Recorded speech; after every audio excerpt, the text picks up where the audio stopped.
think But it's been good. it also sounds like the journey you've been on in doing that means that you've now actually potentially expanded the concept from one problem, one type of user to a spectrum. We were talking a little earlier about maybe for heavier people, which is an increasing problem, for children. So you begin, and for the different agencies like the Parkinson's Foundation who have different needs, all of that feeds in, but you're building then quite a rich platform from which variants on your product could develop. Yeah, because from getting feedback, you also get a lot of ideas. Oh, what about doing this? Oh, what about targeting that market? Oh, why don't you do that? And of course, you can't be a product for everyone solving all kind of problems. So we have had a lot of processes going through, okay, so what is important? What should we actually look into more? And what do we just have to say that maybe sometime in the future? Because it's a fine line between making sure that our product is suitable for today's market and also tomorrow's market. So we don't get out of date before we even launch it, but still not make it so advanced that everyone is saying maybe in 10 years, like Ellen's grandfather had, right?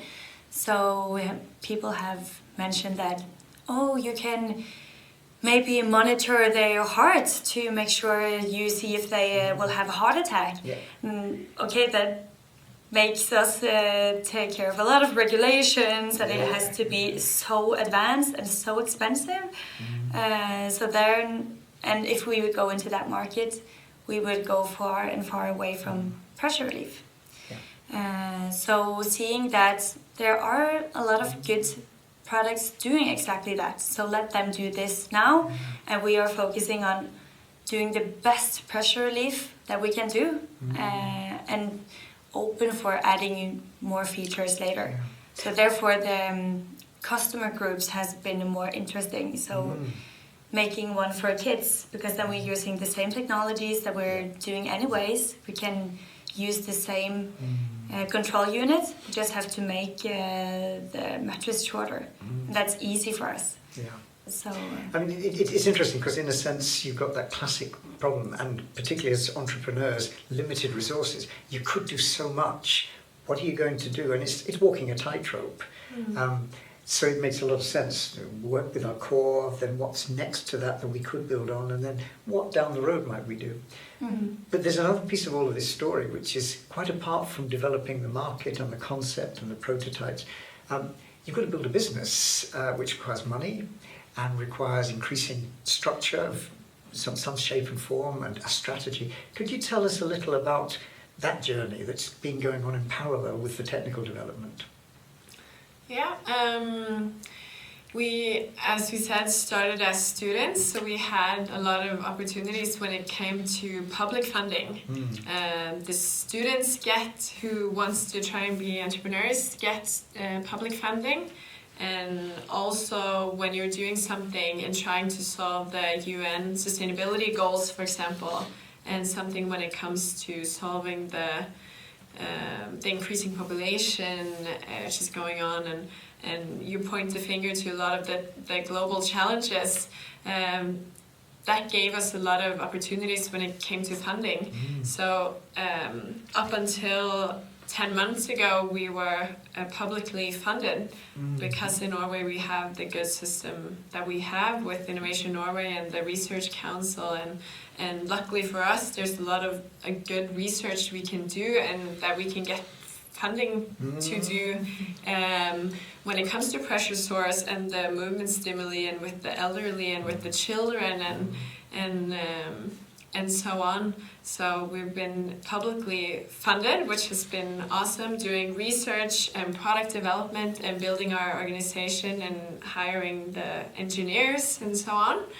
And then in parallel with that, we've also had a private investment round 10 years ago, which was our first one, and where we reached our goal and learned a lot about that process, because there's a lot of strategy involved when it comes to getting external people into your company and owning a bit of your company. So it's been a learning process for us, but we got very lucky. We played it a little bit safe and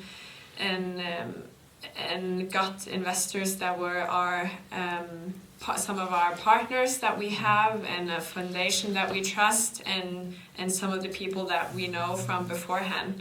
But we also know that they have resources and can reinvest later, which is important.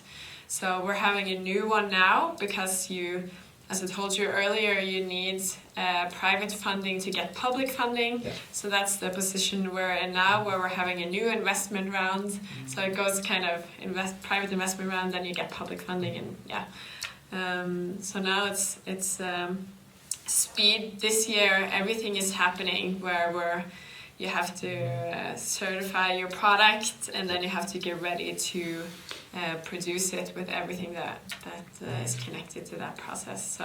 So now it's a matter of getting everything together and being ready to deliver the first products, the commercial products, in a year, next January. Yeah.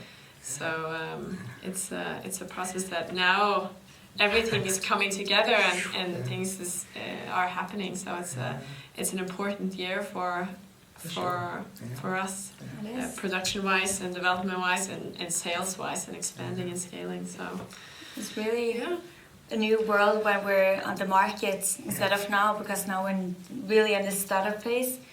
And also about the organizational trip that you were talking about.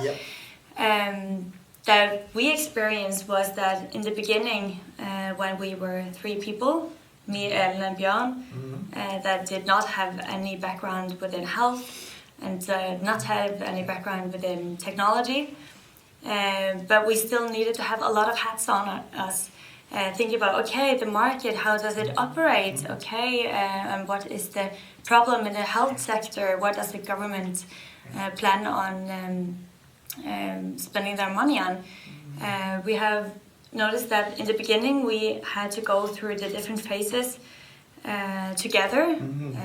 Legally, at one point there was a big company that wanted to buy our company, and we suddenly have to know a lot about legal things that we did not know anything about.